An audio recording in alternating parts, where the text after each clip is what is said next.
So myself, I visited Gaza the last summer. I planned for 3-4 weeks visit to see my family. I ended having a 12-13 weeks staying there, losing my tickets, every day going to Rafah border in order to try to cross, but I could not. At the end, we get out of that air prison that they call a big air prison that called Gaza, but actually there, you feel that you lost their dignity, your dignity. First of all, my daughter has to delay her course. She could not attend the university because she has to be here in Canada 1st of September, and we get out end of September, so she could not register for the first time. She lost it.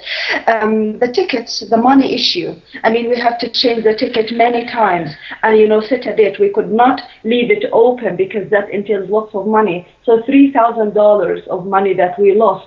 And another issue, is not, every day you just say goodbye to your family, you hug them, and you go to the border, and you cannot get so you return back. So it's the pressure, it's the stress, and also the issue and the big question: when are we going to leave? I have a 5-year-old son who used to ask me this difficult question: why we cannot leave? Why the Israelis and the Egyptians are closing Rafah gate or not letting us use through or leave through areas or through Rafah?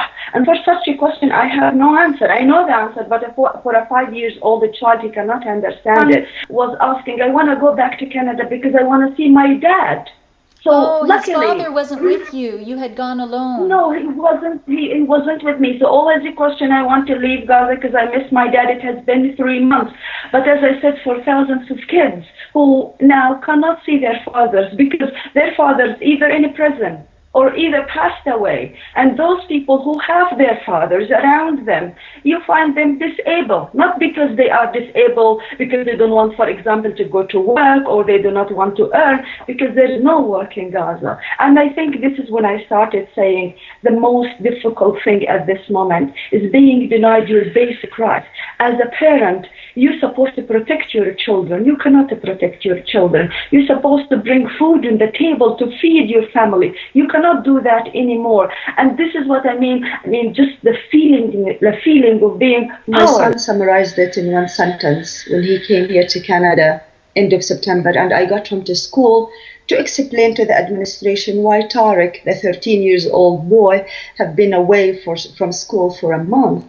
So actually, Nora, when we were in the corridor, one of his friends say, "Hey, Tariq," he came hugging him, greeting him, and I say, life was a hell without you, Tariq. So Tariq, in one word, said, "What? Canada was a hell?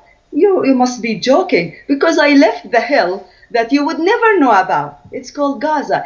For me, it was, for a minute, I just, wow. My son, 13 years old, describing my homeland and his homeland as a hell.